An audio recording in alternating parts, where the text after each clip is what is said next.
Good evening, daywalkers and night stalkers. It's me, your twisted southern horror queen, coming to you live from under full moon, right here in southeastern Louisiana. This is supposed to be the South. It's supposed to be warm here. It's not right now. There's my boy Gavin. You're used to the cold. Me and Johnny Blender are down here in the South, freezing our butts off. Hey, Kenya, there's Uncle DW too. I'm telling you, right here in southeastern Louisiana right now and for the next couple of days, it is going to be as cold as the Crypt Keeper's sack. Yes, freezing, 20-something. We don't do that here. We don't like it. I'm cold, Gavin. How are you, honey? So anyway, we're going to be rolling along with some hot-ass haunted history tonight, hopefully to warm us up. I got my naked wine sitting right here next to me. I've already put about half of it down, trying to stay warm up here in the girl cave. It's freezing. Gavin, you're a madman. He says he enjoys the cold. Not so much. The snow is really pretty and all that stuff, and it's all good until the limbs start breaking and the power goes out. I don't like it anymore then. Hey, Susie, you guys cold over there yet? It's coming your way if you're not freezing just yet. I'm telling you now. I just finished telling the boys that it's going to be cold as the Crypt Keeper's sack this week, so prepare yourselves. Snuggle up with Mike and give him a big hug for me. All right, speaking of snuggling up, I got to snuggle up to some of my sponsors. Of course, there's always Naked Wines to keep your creepy chick rolling and keep me warm and fuzzy all inside. There's my girl Stacy. She said she wasn't working tonight so she could watch the Twisted Southern Horror Queen show. They used to be really cool about letting her listen in at work. She says she's going to start a riot there because they don't let them do that anymore. Let's see. Yeah, Susie said she thought she moved away from the cold. She is watching from work. Stacy, that's awesome. That riot, the union riot, apparently did some good, huh? So like I was saying, shout outs to the sponsors. Going to be dropping a couple of sponsors here in the next couple months, but never fear, there are new ones taking their place. Some really exciting stuff I'm going to be telling you guys about here in the next couple of weeks, probably after Thanksgiving. But as always, near and dear to my heart are those creepy kids over at the lineup. Yes, I'm still waving the creepy crate flag. I think it's freaking awesome. If you guys haven't subscribed yet, what are you waiting for? They actually sent me a letter yesterday or day before maybe, asking what I would like to see in the January and February crates. Now, I don't know if the creepy chicks opinion holds any weight with them, but if it does, there's going to be some wicked crazy stuff in that crate. So it looks like they may be throwing some movie memorabilia in there, maybe a t-shirt or two. I'm not real sure yet, but I know what I told them. I'm hoping that some of the other folks told them the same kind of things. So let's see. Gavin says that we are under a winter storm warning for the next couple of days. Us too, but I'm sure it's got to be a little bit more severe way up there where you are. Hey, Christine, glad to see you. Where are you chiming in from this evening? Also, I want to see if anybody has gone to see The Nun yet, because I really would like to see that. I'm not real big on going to theaters. I'd rather wait till something comes out on demand or on Netflix or whatever the case may be. So, folks out there, is it worth me getting out into the open and trying to act civilized to go to a theater to see The Nun? Give me some feedback. I want to know what's happening. Good evening, Sean. I'm glad to see you. No, we are not staying warm, but I am trying to.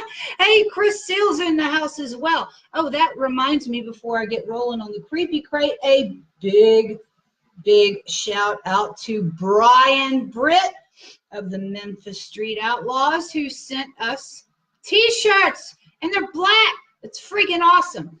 Brian Britt is the owner and driver of the Assassin car. How freaking awesome is that? I love his t-shirts. Those are killer. I will definitely wear that out in public for sure. See the little Memphis Street Outlaws logo there at the bottom. That is awesome. Just a little miff that he didn't sign it, though. But that's okay. I will stalk him down and have him sign it later. You've been warned, Brian Britt. The creepy chick is coming for you with a silver marker for you to sign that T-shirt. Uncle DW and Aunt Wanda love you. I love y'all too. They're probably, or they no, not probably. They're the only family members that actually claim me. The rest of them kind of run and shake their Bibles at me. Let's see. Gavin said he's done with his share. And Gavin, I admire you. I love you to death. He's just awesome. Always out there promoting the Twisted Southern Horror Queen show. Gavin says, I think wins we're going to get up to 110. Oh my God, that's insane. And it's like freezing. For y'all that don't know, Gavin is in Canada. And it's already cold up there. And if there's 110-mile-an-hour winds with cold, oh, absolutely not, Gavin. I admire you. Not going there. You need to be moving your ass down south. That's all I've got to say. So anyway, the creepy crate. There's like one more coming out. Actually, yeah, there's one more that's coming out in December. That's probably going to be crazy. Last December's creepy crate was actually in a bigger box because they had so much stuff in it. Like I told you guys, if you've got a creepy chick or somebody that wears black a whole lot in your life and loves horror and all that kind of crazy stuff that goes with it, subscribe them to it. You get that box every other month. It's like Halloween all over again every other month because there's all kind of cool stuff in there. I've shown y'all some of my favorites that have come in the last boxes. So go to authorlyngibson.com, click on the creepy crate logo right there on the home page. You can look at some of the stuff that was in some of the past crates. You can definitely look on some of my live feeds and see some live unveilings and actually see the joy in my eyes when I'm pulling a bloody shower curtain or some other crazy stuff from out of those boxes. But if there's more than one creepy kid in your life, go ahead, log up. There's 12 months in the year. Every other month, that's 6 boxes by the end of the year for Christmas. You've got 6 gifts. Slap a bow on the box. Happy creepy kids. I'm telling you now, you can't beat that because you definitely can't shop for folks like us. Hey, there's my friend Trey. So glad to see you joining in tonight. Susie said nope, and I know what she's talking about. She's talking about Gavin's weather forecast in Canada.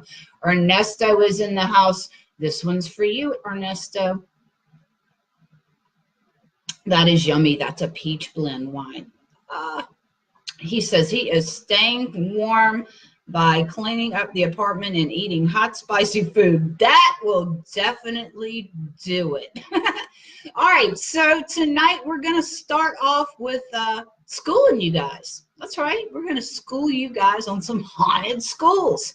But we're going to talk about colleges. We talked about a few elementary schools in the past, and one of my favorites was the George Washington Carver School that's actually down here in southern Louisiana.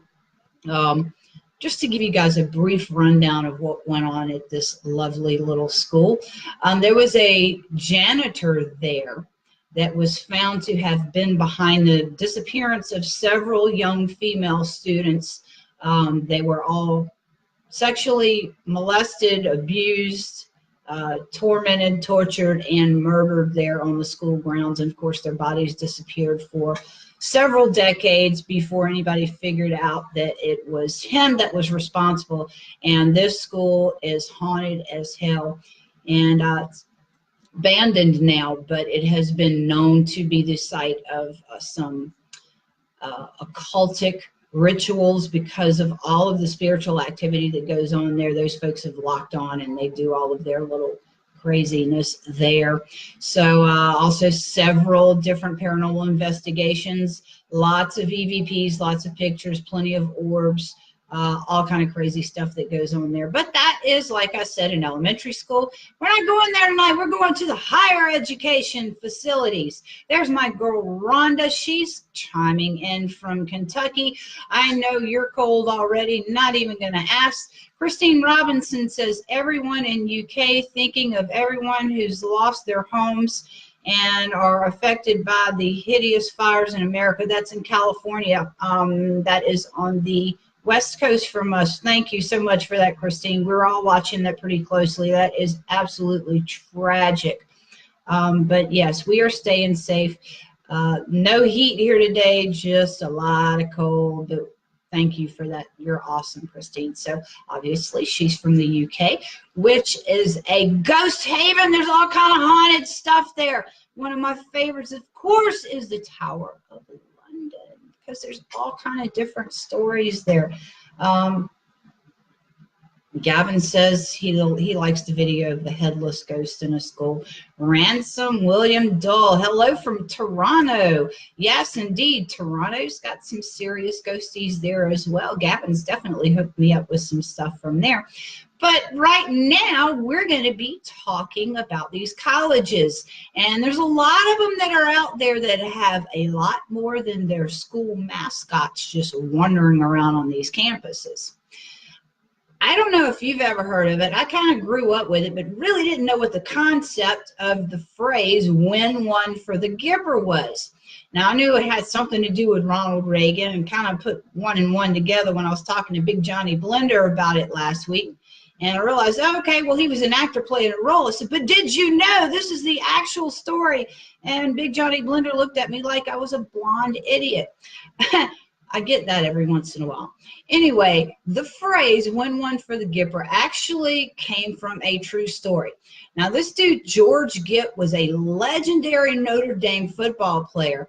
And rumor has it that his ghost is still hanging around there on the campus and is fairly fond of Washington Hall, which is also right there on Notre Dame campus.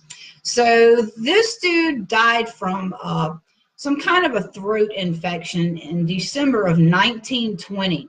Now, how do you catch that? Well, it's kind of interesting, and I don't really know the backstory there, but he wound up sleeping overnight on the steps of the building. Now, my thoughts are the Gipper must have won a hell of a game the night before, partied his ass off, and just couldn't quite make his way inside the building to climb into bed that night. But regardless, he did pass away. And not long after that, a lot of the students there started experiencing all kind of crazy stuff. Now, some of them were hearing unexplained music late at night that was coming from from that dorm, and they were hearing phantom footsteps and slamming doors. Now, a lot of these other students say that the Gipper is a little bit on the violent side, and they claim to have been shoved down the stairway by some unseen hands there. And a lot of them have also said they've seen something really creepy looking walking around on the roof of that dorm. Now, nobody can really say for sure whether it's the ghost of George Gipp or not, but some say they have definitely seen his spirit hovering around them and occasionally actually giving them a little pat on the back. Apparently, those must be the football players that are experiencing that. But the Gipper is not the only ghost that hangs out there at Notre Dame. Legend has it that some of these buildings were built on a burial ground from the Native American tribe that used to live there in that area. And I'm going to try to say the name, forgive me, because I'm certain I'm going to massacre it. Potawatomi tribe. Now, a lot of the people that have gone to school there and or have done paranormal investigations there have seen or captured the image of these warriors coming and going right there around the same steps of that Washington dorm where the Gipper Gipper got sick because he slept on the steps that night. But they see him on horseback going back and forth and sometimes even up the steps and into the dormitory before they, of course, vanish into thin air. Let's see who else is chiming in. Gavin says, I'm in Newfoundland. I'm not sure how to pronounce that, and you'd think I'd know because I've shipped stuff to you, but I just write the address you give me and take it to the mailbox.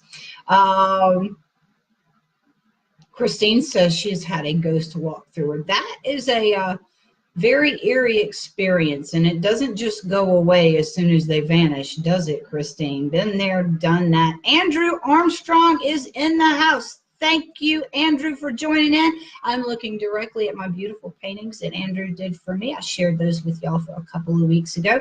Chris Gable is also in the house, and there's Donna Patton back again this week. Hey, Donna, and Damien, off point, but I love your hair. Thank you so much, Damien. And Jesse Holmes, Uncle Jesse is in the house as well. That's one of John's race car buddies. Yes, indeed. Hopefully one day I'll get to see Uncle Jesse in person. Just for some reason, it's like our kryptonite to get over there to his track and meet up with him and race the Adrian's Fury dragster alongside him and some of his other guys in, is it the Gassers group, Uncle Jesse? All right, so besides Notre Dame, several buildings on the campus of Penn State are actually rumored to be haunted as well. Now, the most well-known ghost story is about a specter that shows up at what they call the Patty Library. Now, this legend kind of kicked in somewhere around November of 1969. They say that there was a student that went there to study, and her name was Betsy Ardosma, something along those lines. Well, she's in the library, and she's doing research for one of her classes, and while nobody was watching, she was stabbed to death in between two rows of bookshelves. So her murderer was never found. Of course, they didn't have cameras, and DNA was just not really a thing back then, and they may have been dusting fingerprints, but they were probably doing it wrong because it seems like to me they should have been able to catch her killer, but that never happened. So Betsy's ghost is a little bit disgruntled, and she's still seen wandering those aisles in that library when dark falls. Now, she's not seen there during the day, and she doesn't seem to be disruptive, but she does not have a problem with popping up in full form, and she's very vivid. There's no problem making out who she is when she does decide to show up. So you go, girl. All right. Now, one student actually claimed that one night that she was looking for a book on the same aisle where Betsy was supposedly murdered, and this was the one case in particular that may have been a little bit on the violent side and might have actually been residual from something that Betsy went through, because she's not known to be violent. But this student in particular claims that she was strangled by unseen hands while on that aisle where the books were, after he went back to his dorm. It was a he, not a she, I'm sorry. But after he goes back to his dorm, he is kind of settling down, lays down on his bed to kind of crash and just forget about it. It happened again. So whoever or whatever it was that put their hands around his throat followed him back to the dorm room. That's uncharacteristic of Betsy's ghost. So maybe it's the murderer. But anyway, there is another ghoul that's said to haunt that campus. And not quite as cute as Betsy. They say he's kind of a deformed looking spirit that is walking around with an axe. And for some reason, he usually pops up around Halloween. Maybe he was in costume. I'm not real sure what the situation with that bad boy is. Now, besides the library, there's the Schwab Auditorium there, which supposedly has two separate ghosts of its own. Now, one of the ghosts is that of a former president of the school, and he's said to be fairly friendly. But the other ghost likes to raise a lot of hell, and he's known to rumble around in the attic and push around furniture or anything else that's stored up there. And folks say that he tends to be most noisy during exams. Now, there was this one time where this professor actually had to stop a test, pick up all the papers, because the racket coming from the attic above the classroom was so loud, it was deafening. He couldn't keep an eye on the students. The students were having a hard time getting through the test. So once he picks up all the papers and locks them in his desk drawer, he grabs a hold of a couple of the football players that just happened to be in that class, hauls him up to the attic to see what the hell's going on. I'm sure he was standing behind him, but when they get up there, of course, there's nobody there, nothing's moving around. But what they did find were a lot of scrape marks in the dust on the floors up there where things had been being moved around. Now, across the street from the auditorium is the Botany Building, which was built in 1909. Now, the ghost that hangs out there is said to be the ghost of a plant lover who was the wife of a former president, actually the same one that haunts the auditorium. Now, her little thing is this tramp gets really pissed off when she thinks that those plants aren't being cared for properly. And when she gets pissed off, she's known to dump the garbage cans in the middle of the floor, unplug computer printers and turn the lights off and on, and spill water all over the floor right there in the Botany Building. So I thought that was kind of cool. I like it when the ghosts are unruly. I think that's kind of awesome. Susie said those are great pics. Yes, the ones that Andrew painted for me. I'm so proud of them. Jesse said, Uncle Jesse in the house. Susie said soap.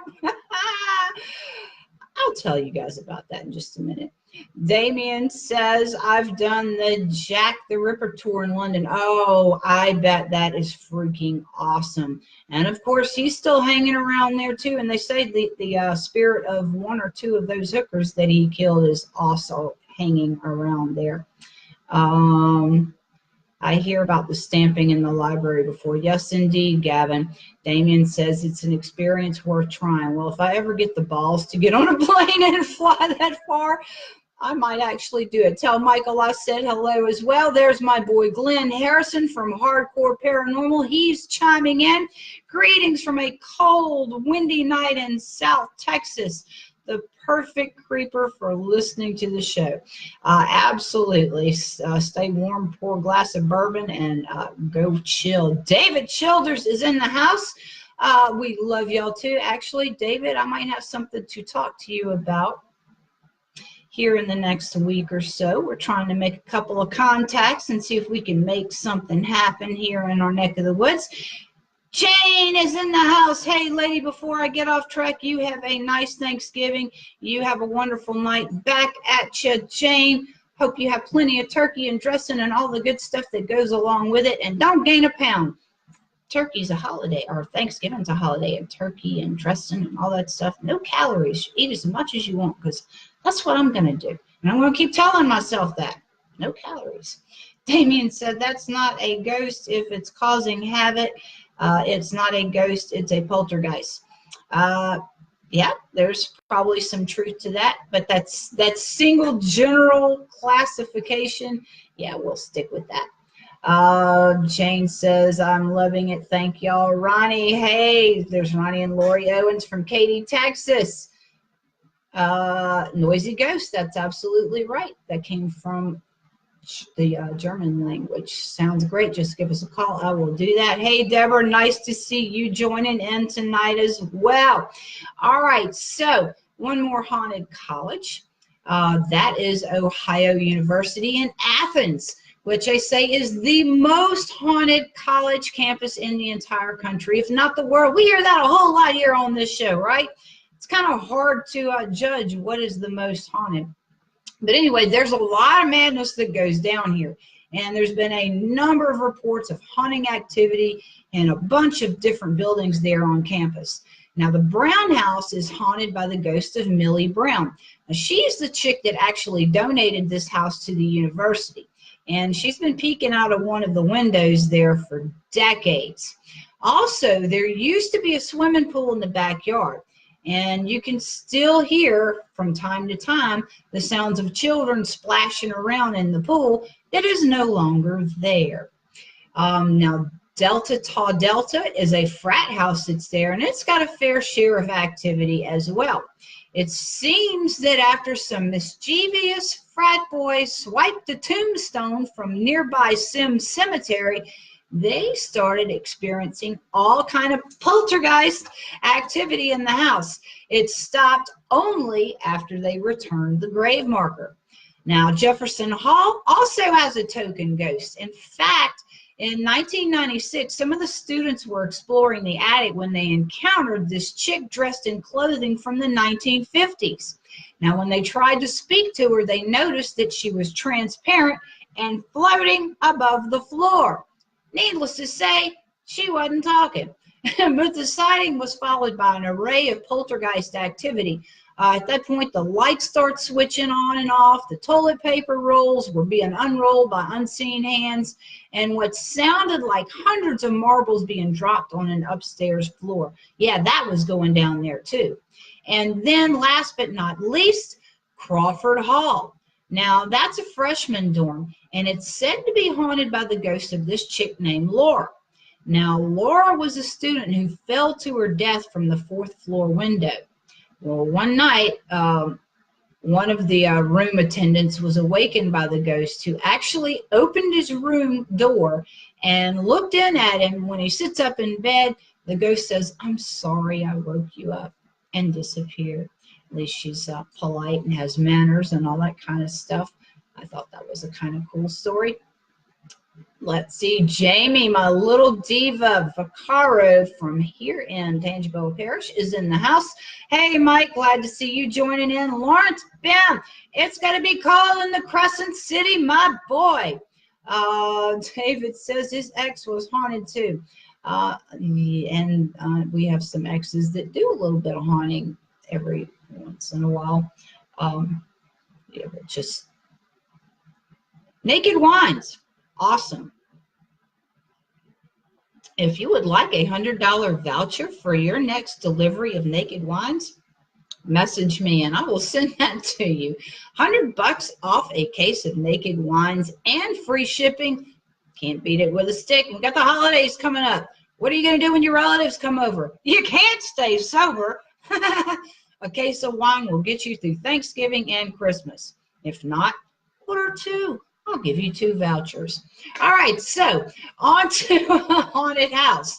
As a matter of fact, the White House. That's right. 1600 Pennsylvania Avenue is not only the home of Donald and Melania Trump. It seems that several of the former presidents that once lived there are still hanging out, despite the fact that they've been dead for a very, very long time. I don't know if you guys saw the teaser that I put up yesterday for the White House, but there's a pretty awesome picture of what it looks like the outside of the White House, the patio doors that lead out to the Rose Garden. That's what I'm assuming it is. And there's a full-figured specter standing on the inside of this glass door looking out as Obama walks by.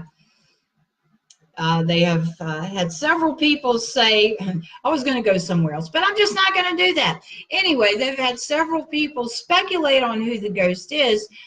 Nobody really knows for sure. And I actually went back this afternoon and looked at some former presidents, and I'm not seeing who it could have been. Could have been a staffer, could have been anybody else that stayed there. Maybe even just somebody that worked there. But there have been some people that look at it and swear that that's Hitler.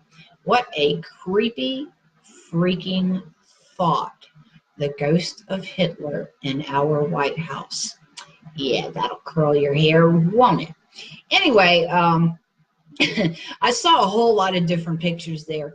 But President Harrison was one of the ghosts, and we did see a couple of nice little shots of him.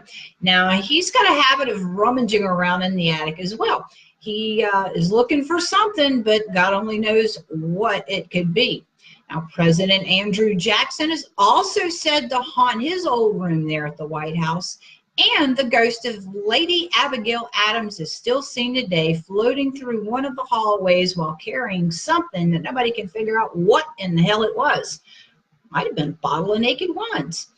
The most frequently cited presidential ghost has been that of Abraham Lincoln, and there is a ton of stuff to back that up. I saw tons and tons of pictures of old Abe inside, outside, all over the place on the grounds of the White House. That's pretty cool. And everybody knows what he looks like. There ain't no mistaking that face was Abe Lincoln's. Also, besides Abe, Eleanor Roosevelt And she actually said that while she was staying there, that she felt the presence of Abe Lincoln watching her while she was in his room working and deciding how she wanted it remodeled or whatever. Also, during the Roosevelt administration, there was a young clerk that claimed to have actually seen the ghost of Lincoln sitting on a bed while he was pulling off his boots. And on another occasion, while spending the night there at the White House during the Roosevelt presidency, Queen Wilhelmina of the Netherlands was awoken by a knock on her door. So she gets up out of the bed, she opens the door, and to her surprise, she finds no one other than Abe Lincoln standing in her doorway staring at her. Now, Calvin Coolidge's wife also reported seeing Lincoln standing with his hands clasped behind his back, staring out the window of the Oval Office.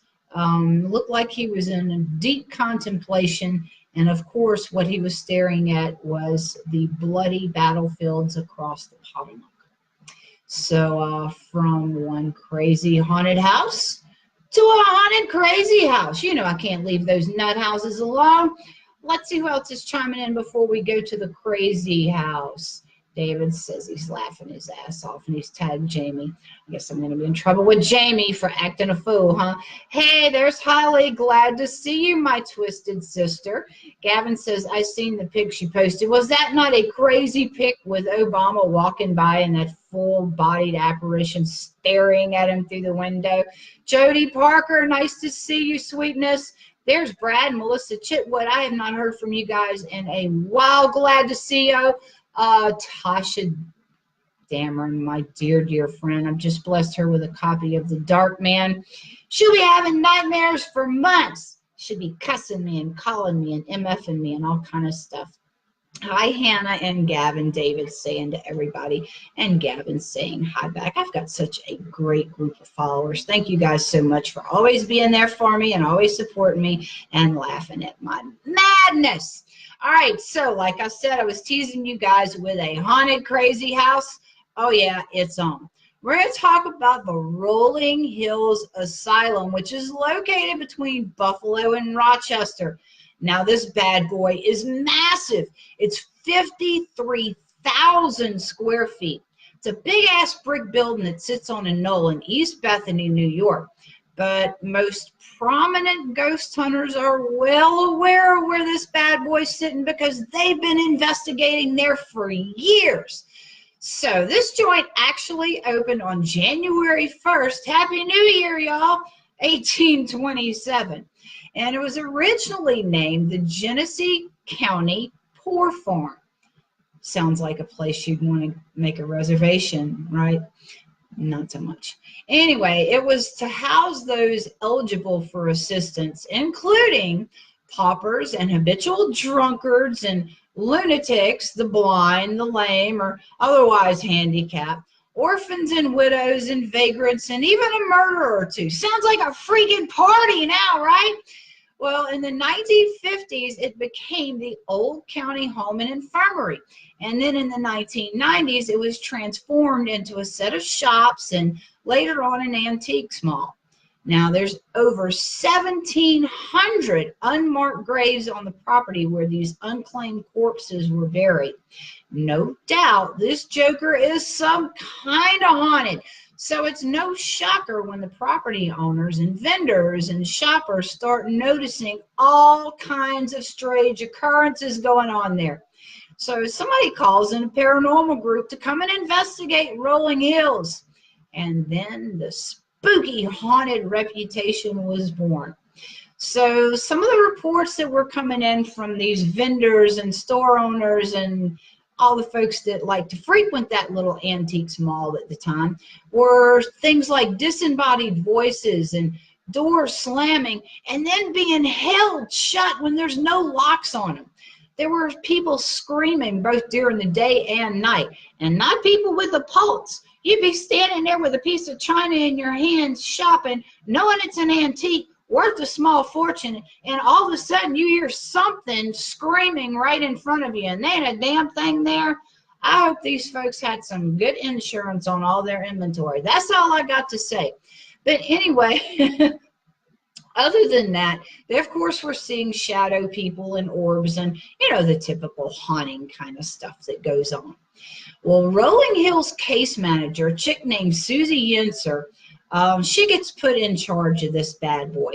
And she's had quite a few chilling experiences there. But one in particular went down on September 2007.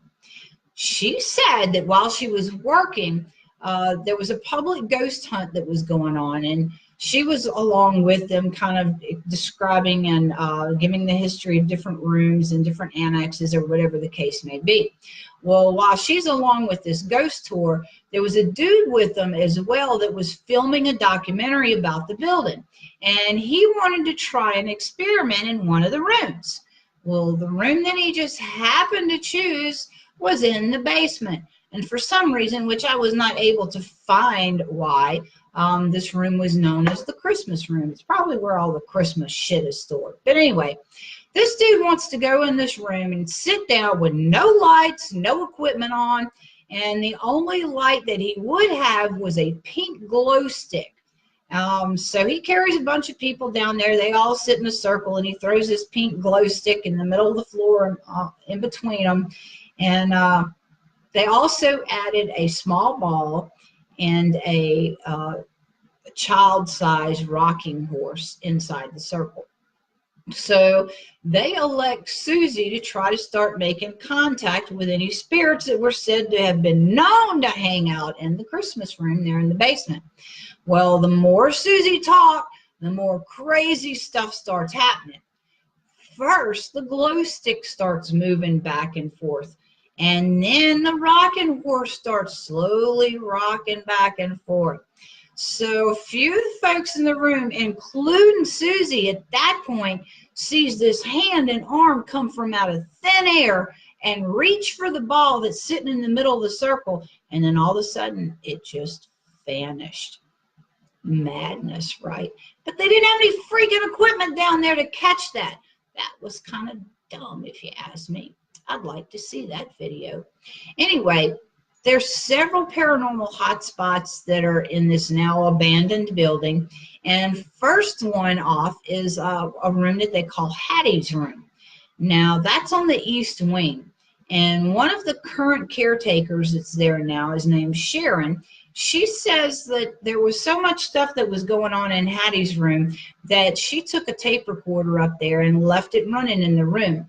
Well, she got pay dirt, because when she went back and she listened to what it recorded, there was the voice of a elderly woman calling out, "Hello, hello."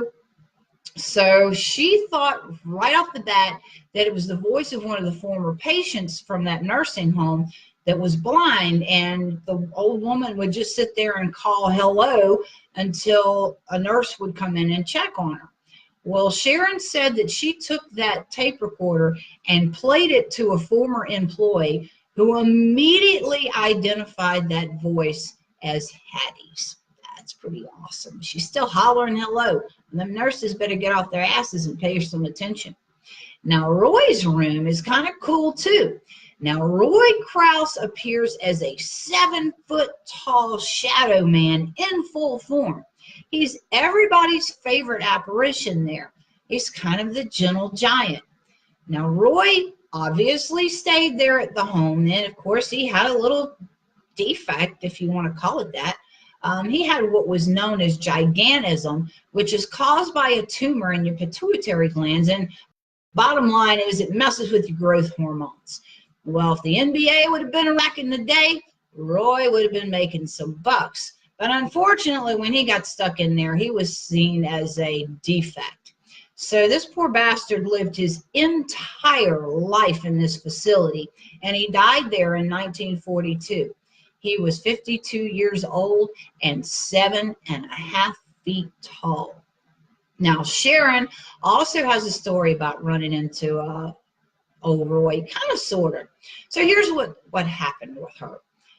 It was right after she first took her job there, and she was going downstairs to the infirmary to do inventory and see what all was down there. Well, when she gets down there, she sees this rat run across the floor. So, of course, she freaks the hell out, and she's screaming and raising hell, and she hauls ass out there because there was a rat. Anyway, the very next day, she goes to try it again, hoping that the rat wasn't going to be there, but the rat was there. She found it dead on the stairs, and blood was oozing from its mouth. It looked like its neck had been broken. The cool thing with that is, on the wall above the dead rat was a giant bloody handprint. And Sharon, at that point, realized that Roy's ghost must have been hanging around when she freaked out over that rat. And apparently, chivalry is not dead, so Roy's ghost went and tracked down that rat, took care of his business. I think that's pretty awesome of Roy. Also, on the second floor, in the east wing, that's what they used to call the old men's dormitory. And there's a corridor there that has been nicknamed the Shadow Hallway. Now, folks that visit there see a whole lot of shadow people. Now, when you look down towards the infirmary section, you start seeing them move around. They look just like regular, everyday living people. Some of them are solid, but some of them kind of vary from light gray to pitch black, shadowy, inky blobs. Most of them have a human form, but some of them are kind of orbs and, like I said, blob looking, shadowy looking. So a lot of people will see those guys floating around up there. They're also seen coming in and out of the doorways and walking across the hall. Now, sometimes they get this wild hair up their ass to poke an arm or a leg out of the doorway and try to trip people when they come walking down the hall. And sometimes they actually crawl on the floor, and that can be kind of creepy, especially if you're sitting on the floor during an investigation and you look up and you see one of these things crawling towards you. Yeah, it would leave a wet spot too. I think that would freak me out just a little bit. Anyway, there's also the psych ward. That's the playground, right? And the solitary confinement. We can't forget about solitary confinement. Now, you can still see the iron brackets protruding from these cement walls in these small, dank little rooms in the basement of the asylum. And, of course, we all know it doesn't take a genius to figure it out. Those were used to restrain the inmates, patients. Anyway, back in the day, they didn't really understand some of the fairly typical conditions like we do today. They thought that you were just flat out insane if you had Alzheimer's or epilepsy or Tourette's or Asperger's syndrome, or if you were an unruly wife. Back then, if a man couldn't control his wife, he'd say, "I'm going to lock you up."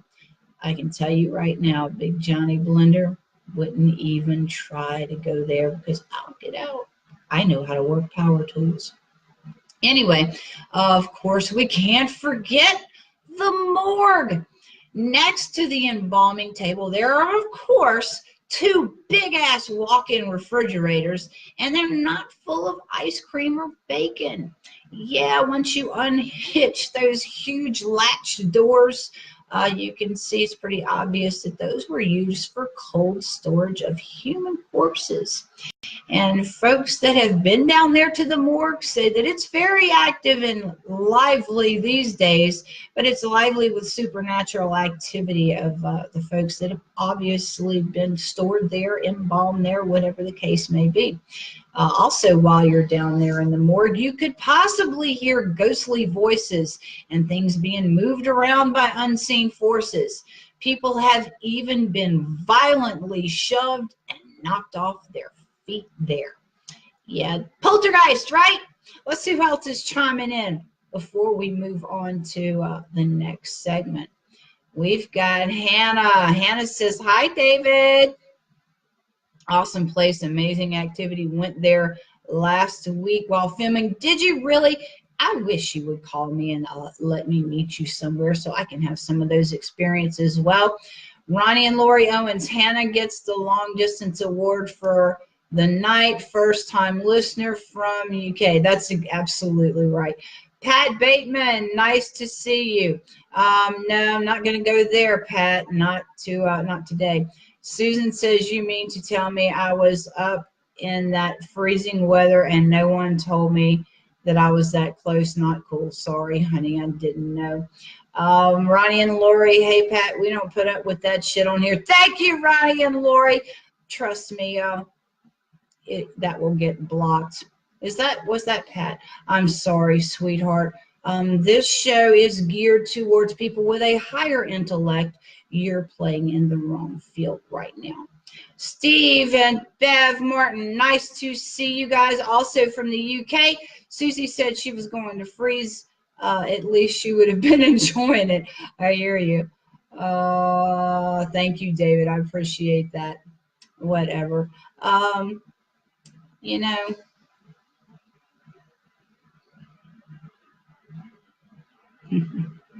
Pat, they have something called Craigslist. And they also have these big things called truck stops. I think that maybe you might find what you're looking for there.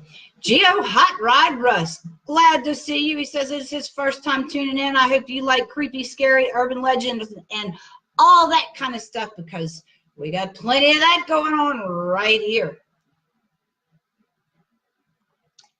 Got to get that Naked Wines in there. All right, so next up, speaking of naked wines, we are talking about a distillery. You know that ugly P word, prohibition. Yeah, that was just so not well thought out. But during the Prohibition in the 1920s, there was this place called the Moss Beach Distillery in California. And that actually wound up becoming one of the more popular speakeasies on the West Coast. It was known as Frank's Place. Now, the spot where the silent film stars hung out and drank illegal booze. So, yeah, they had a very high-class clientele there. Now, after the Prohibition, the place continued on as a successful restaurant, and it's still there today. Very high dollar, very high demand as well, high-class clientele, but it is still there. And I'm going to tell you about a certain little feature as soon as I tell you the ghost story behind it. Now, the Blue Lady is the distillery's most famous ghost and has been investigated by such prominent ghost hunters as Lloyd Auerbach and as well as Unsolved Mysteries and several others on the list. Now, according to legend, back in the 1930s, this hot chick named Kate fell hard for this piano player that worked there. Well, this dude was also a player of another sort. But nevertheless, poor Kate goes for it, and they start off on this steamy love affair, even though she was already married. Now, one afternoon, Kate was found dead on a nearby beach, and her murderer was never identified. And she still shows up today looking for that lover that probably had a hand in doing her in. There's also some other ghostly activity that's reported by guests and restaurant staff besides the Blue Lady sighting, which include a levitating checkbook, doors that impossibly lock from the inside, mysterious phone calls, disappearing earrings that later show up in weird places, and glasses moving on their own. Quick trivia for you. Where is another famous haunted place where earrings and specific disappear and show up in weird places? All right, I'm going to tell you guys another couple of little things about this joint right here, and then I'm going to look to see if anybody's got the answer to that. Okay, so another famous sighting of the Blue Lady. Apparently, there's a very specific feature with this restaurant, and there's a balcony that you can go and walk out on and dine on, have your drinks on, and it overlooks, of course, the water. Beautiful place. Apparently, sometimes kids get away from their parents and they run out there to that balcony. And from what I understand, the columns, the concrete columns on the balcony are wide enough for a small child to slide through and, of course, go plummeting down and die. So a lot of times when these kids get away from their parents and run out there on the balcony, The blue lady will show up and usher these children back inside, and of course disappear once they're headed towards their parents.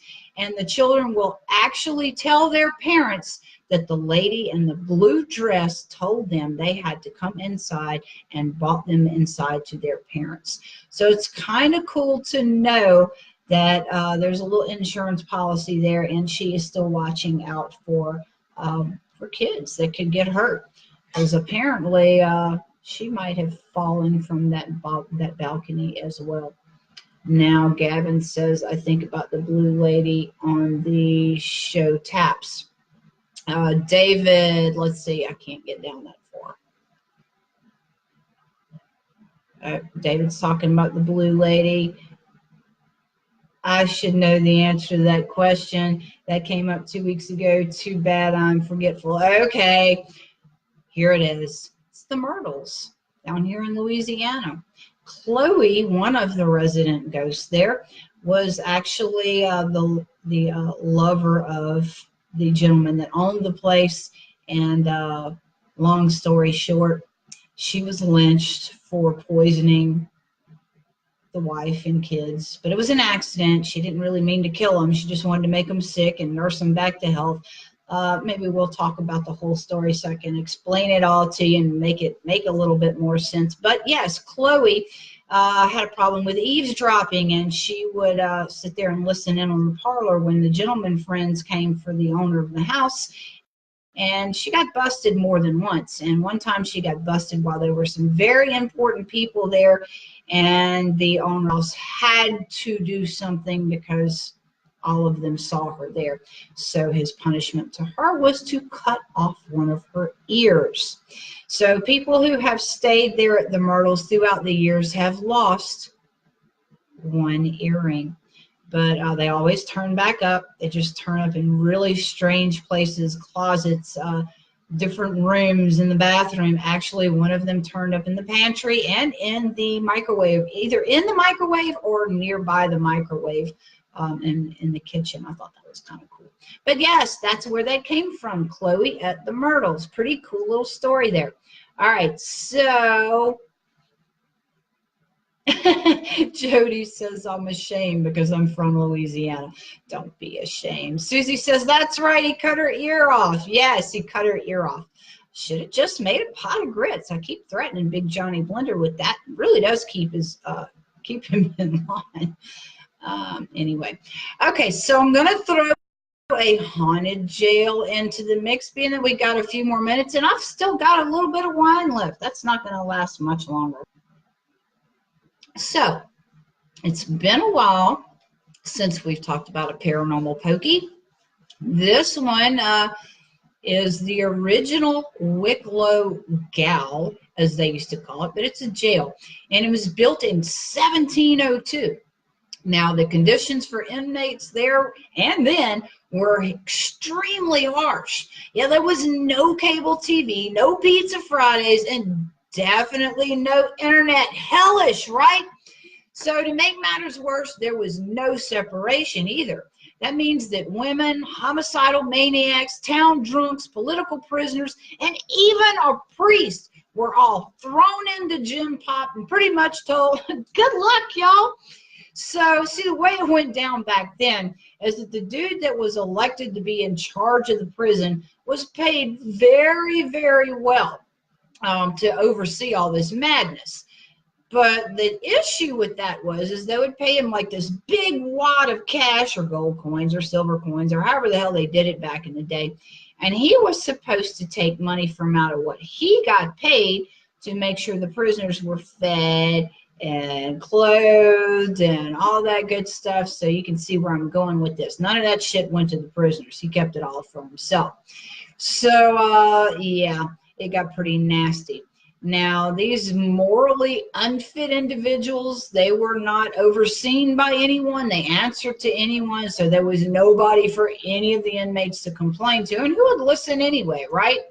But if you did have a little bit of cash, you could bribe these assholes for a little bit better conditions. Now, the poor bastards that were thrown into this joint had no money, yeah, they were pretty much screwed. But a lot of the time, some of these poor bastards were sold off to ship captains as slaves. So there was always that to look forward to. Well, during the Great Irish Potato Famine in the 1840s and early 1850s, the number of inmates swelled to 780. And that means that there were a bunch of badasses crammed into every single cell. So then there was need to expand. Well, that went down in 1843. Now, the building was closed as a prison in 1900. Then it reopened in 1918 during the Irish War for Independence. Closed again in 1924 and was partially demolished in 1954. But over the centuries, many prisoners died there, mostly of starvation, disease, or mistreatment. But of course, there were the occasional shankings and stuff like that that went down there too. Now, the entrance is locally known as the Gates of Hell. It's tagged this because folks knew that once they went through those gates, they wasn't coming back out. So numerous ghostly accounts have been reported at Wicklow, and it's been investigated by the Ghost Hunters International and Irish Ghost Hunters, among many other groups. Now, some of the reported activity there includes the feeling of being touched by unseen hands, because those inmates ain't seen a woman or a man or whatever floated their boat for a very long time. And some of those folks have had their hair pulled, their shirts pulled on, kicked, bitten, punched, pushed. One staff member was actually shoved out of the gates. There was an eerie mist that evolved and has been seen on the walkway to the second floor cells. That happens every once in a while. And a visitor actually reported seeing a woman in 19th century dress when she was shown a picture of Mary Morris, the matron known to be associated with the prison. She said, "That's her, only younger." There's also a ghost of a little girl there that's said to haunt the schoolroom. She's been seen, and she materializes, and sometimes she'll actually poke the visitors on their thigh or pull at their clothing. You know how a little kid would follow you around and pull on your pants leg? She does that. Now, I don't know what in the hell a little girl is doing there, but apparently she's still hanging out there as well. Now, there was this dude that was a Dublin-based medium, and they claim to have contacted the ghost of this Irish president. Oh, David, you're going to love this. Erskine Childers was this person's name. Now, Erskine was a prisoner for one night in the jail. So that's kind of cool that they were able to pull this dude out of the woodwork. But, you know, one night had to be one hell of a night if he's still hanging out there. Now, the resident tour guide here has had many experiences as well. She's encountered a lady in her late 20s dressed completely in black several times. She walks in and out of cell 22 on the first floor. Another common event is the appearance of cold and eerie mist that envelops the walkway to the first floor cells as well. And this has been seen by multiple people over a number of years. It hadn't just started. So last year, a group of primary school students from Austria were dumbstruck when the hanging mist actually latched onto their teacher, enveloped her into a massive ball, and moved her around. On another occasion, an elderly woman passed out in cell 12. What in the hell were y'all thinking, taking grandma on a ghost tour to a haunted jail? They hoping they in that wheel. That's what it was. Anyway, that cell in particular tells the story of the Wicklow rebel, Billy Byrne. Now, this old chick refused to continue the tour after that, you think? But Billy Byrne was hanged in this particular cell, and a lot of people have heard Billy. He's definitely been seen there in that cell, and there are other reports, especially by those who work there, that have reported seeing the entire floor in front of that cell moving around on its own. All right, guys, so that's pretty much a wrap for me tonight. I'm hoping y'all all enjoyed the show. Let me see if I can get a few more shout outs in before I sign out. Susie said she would love to go there. I'm hoping you're not talking about the jail. Hey, Sammy, glad to see you. The McNutt House here in Vicksburg has a little girl in a blue dress, and her name is Maggie.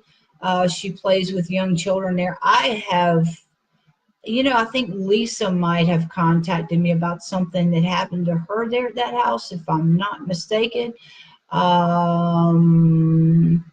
And Lawrence is still hanging in as well. Susie said the Myrtles. Yes, it was the Myrtles.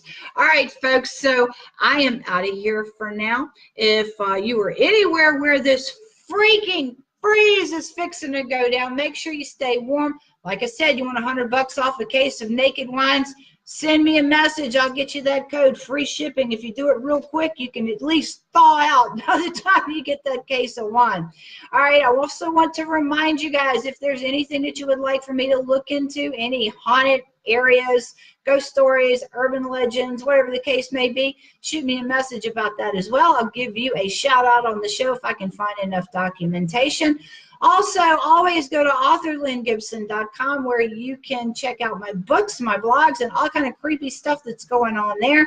Also, slide all the way to the right side of the page. Click on the Edge Radio tab. You can stream for free right there and catch some badass rock and roll. Or you can also download the Android app for free and take that badass rock and roll with you. All right, folks, that's a wrap for me. Until next week. Y'all keep it creepy.